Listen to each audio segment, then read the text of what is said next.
Recording by Lisa S. Ware. The Invader by Alfred Coppel. Invading Earth was going to be a cinch, the Triomed scout decided, but to make certain, he must study its inhabitants as one of them. The Triomed advanced stealthily across the floor of the dark cell toward the sleeping figure huddled in the corner. After the long, lonely voyage, the nearness to a host filled the Triomed with eager anticipation. The tiny spaceship that had carried him into this lush planetary system far from the galaxy's heart lay well hidden behind him. So far as he could tell, his descent had not been detected, and that was as it should be, for he was a Triomed and a scientist. One of the finest in the service of his dying race. Dying, that is, until now, he thought. No longer would the race of Triomeds weaken and die for lack of suitable hosts. This third planet of the yellow sun was a paradise thick with warm-blooded biped mammals. The sleeping creature stirred uneasily, as though sensing the approach of danger. The Triomed froze into immobility. It was unlikely that he could be seen, he knew, though the sense of sight was only a synthesized abstraction to him. It was not one of his own proper senses, but he had been able to detect at long distance that almost every living creature on this planet received impressions through certain specialized organs mounted on and within their structure. There were plants, of course, as there were on Triom, but they were unimportant. There were viruses, too, and he had been afraid, when he had discovered this fact, that he had arrived too late. But the first attempts at establishing communication had relieved the Triomed of his fears.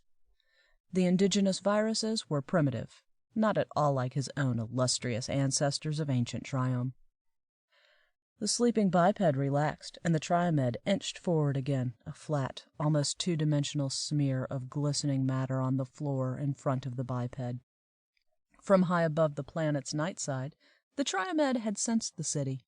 He had absorbed its shape and size and meaning while his craft settled through the heavy, oxygen-rich air. It was not enough that his instruments told of suitable hosts. He was a scientist and believed in absolute proof. Also, he had been in space long, without the satisfaction of a host, and he yearned for the rapport, the domination of a warm-blooded creature. There had been a dark segment in the brilliant pattern of the city, an island of solitude amid the myriad confluences. It was there that he had landed his tiny probe ship and hidden it among the thickly wooded glades. Almost immediately he had sensed the nearness of many creatures, insects, plants, warm-blooded quadrupeds and bipeds. There had been machines and buildings and winding roadways among the trees. Darkness had covered his progress until at last he found himself near the sleeping creature, ready to infiltrate and take command. The glistening shape elongated, became a thread-like tendril of almost gossamer thickness. It touched the flesh of the sleeper and thrilled with pleasure. Cautiously, the Triomed moved up the hairy leg, an invisible strand of alien life close to the worm's skin. Presently, the strand found the opening it sought. It slithered imperceptibly into the moist warmth of the sleeper's nostril, moved through the tear duct into the space behind the eyeball. Here, it probed through muscle and membrane along the base of the brain, seeking the pineal gland. And found it, penetrated it, coiling like a microscopic serpent within the gland. A surge of pleasure went through the Triomed. Here was safety. The host was large, powerful, and vibrant with life. Quickly, the Triomed established dominance. It was shockingly easy. The creature's mind was immature, primitive. Briefly, it struggled and then died as the alien poisoned the identity centers of the brain. New sensations poured in through unfamiliar sense organs. Sounds of the faraway city, small sounds from the many living creatures in the darkness. Smells and sights and pressures from all about him presented themselves, were evaluated and recorded in the atomic structure of the Triomed. He was now equipped, he reflected with satisfaction, to carry out further exploration. In the guise of the indigenous biped, he could roam among the natives at will. He remained in a sitting position, however, while he familiarized himself with his host. He had 2 articulated appendages fixed to the trunk at a point near and below the skull case. these ended in complex extremities consisting of 5 jointed fingers. The same pattern was repeated at the lower end of the trunk, but the extremities were suited there for the carrying of the creature's considerable weight. Within the trunk were the customary viscera generally associated with warm-blooded beings: lungs, intestines, stomach, liver, bladder, reproductive organs, and assorted ducted and ductless glands. It was apparent to the Triomed that his present body was in excellent health. He was greatly pleased. After some careful experiments, the Triomed rose. If there was a proper method of egress from the cubicle in which he found himself, it was not imprinted on the biped's brain. For a moment this gave the alien pause. He could, of course, determine the proper method by a tedious process of trial and error, but that would take time, and he had no desire to waste the hours of darkness. One wall, he noted, consisted of vertical risers fixed in the substance of the floor and ceiling. Beyond, he could see the darkling woods and the sky glow of the city. The answer, then, was simple force. He did not doubt there was strength enough in the host's musculature to distort the risers. His assumption was quite correct. Stepping through the bent risers, he picked his way along a narrow walkway lined with cubicles similar to the one he had left. Within them, dark shapes moved or lay sleeping.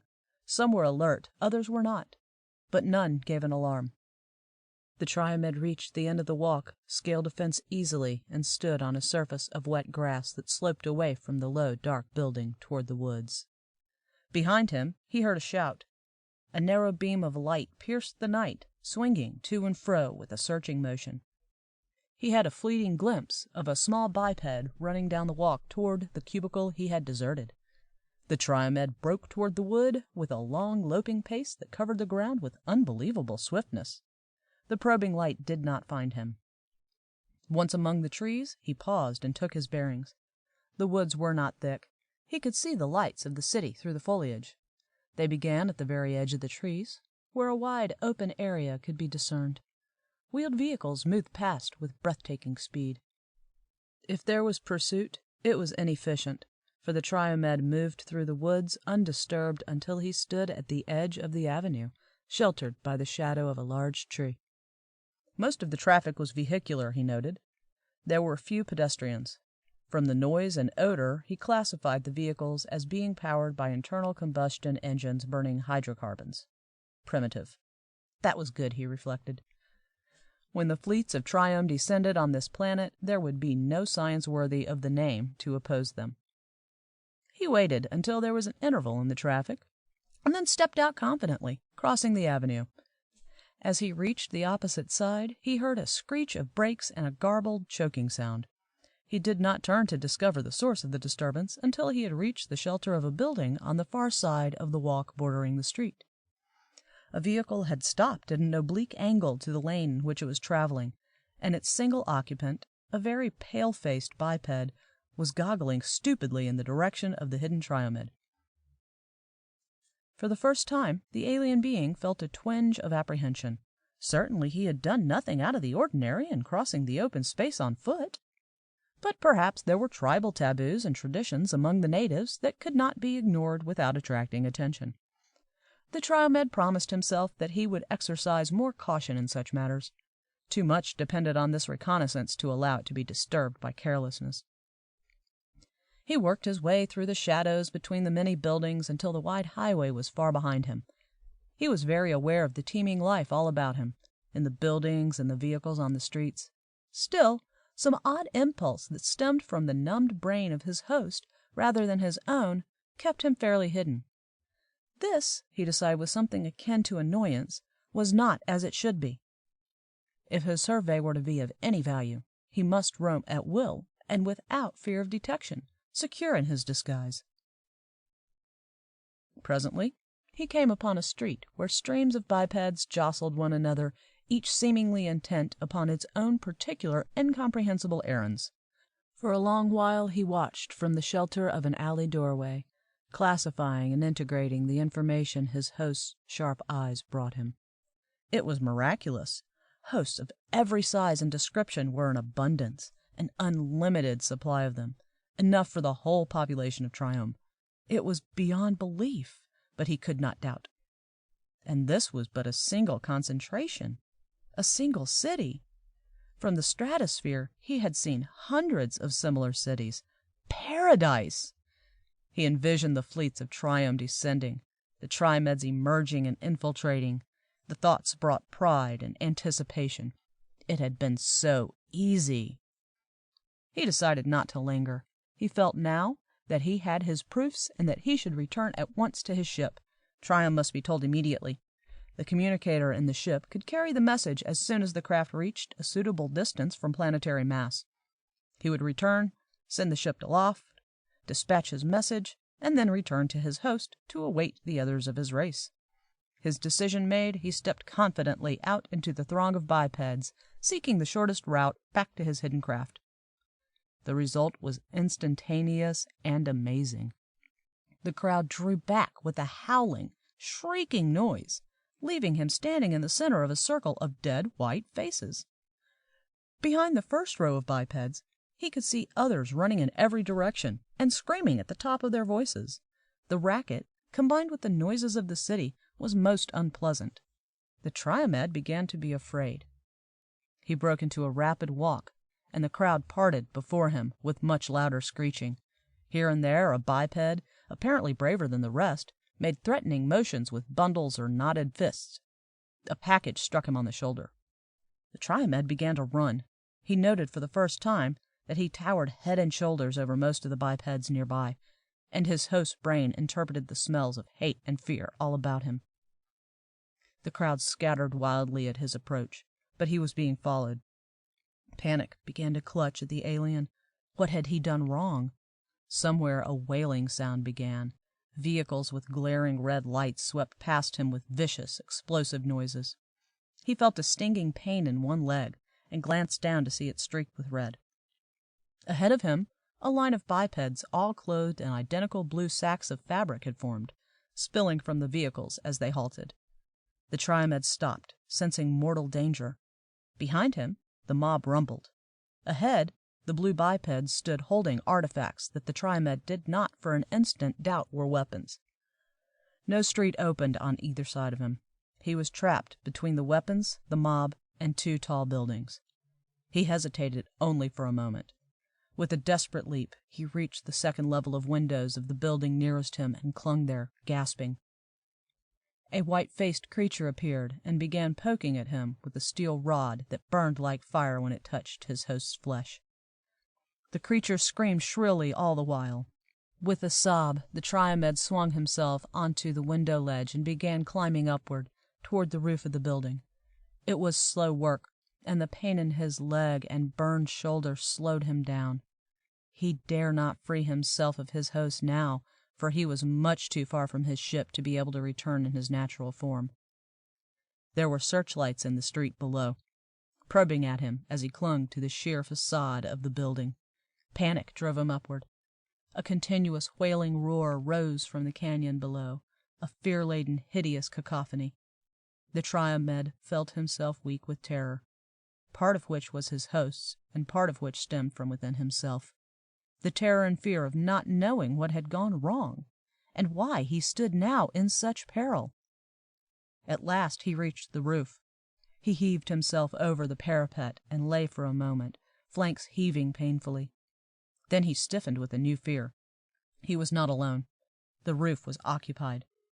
A score or more of armed bipeds blocked him into a triangular corner of the roof. He got to his feet and stumbled backward. Their weapons were aimed at him. He retreated until the parapet stopped him, warning of the sheer drop to the street far below. A figure separated itself from the armed mass. A flash of recognition came, partially his own, partially his host's. It was the small biped he had seen in the searchlight beam running toward the cubicle he had deserted so long ago, it seemed. The small creature began speaking, making soft, soothing noises, advancing all the while, a tiny glass vial in his hands. Without knowing why, the Triomed felt his lips pull away from his teeth in a snarl. He heard a deep, rumbling, growling sound in his own throat. The biped stopped, and the Triomed could smell his sudden fear. He felt a surge of incomprehensible rage come over him. He crouched menacingly. The creature took a step closer. Another. The Trimed tensed. The creature was within reach, extending the vial. The alien could see that it was tipped with a sliver of steel. He sprang. The weapons crashed. The alien felt the thudding impact of projectiles penetrating the brain case. In a panic, he began to extrude from the pineal gland. If death overcame the host while he had rapport, he, too, would die. And if he died, Triome would die. He felt his huge body totter. There was another blast from the weapons, and he sensed the projectile coming, with what seemed to be agonizing slowness to his quickened senses. It was spinning in the darkness. It struck the eye, smashed it, moved inward, along the base of the brain. The Trimed felt one deep, searing agony that was his alone as the bullet crushed him. The hot metal, acrid touch was the last thing he knew before death came. The policemen stood about in a circle, staring down in mixed awe and relief at the huge body on the roof. "I've seen him a dozen times in the park," one said. "He always seemed so peaceable." He shook his head. "What in the hell do you suppose came over him?" The keeper looked up from where he knelt over the deep, still chest, bloody and riddled with bullets. "It happens like this sometimes," he said. "You can never tell about gorillas." End of The Invader by Alfred Coppel. Recording by Lisa S. Ware.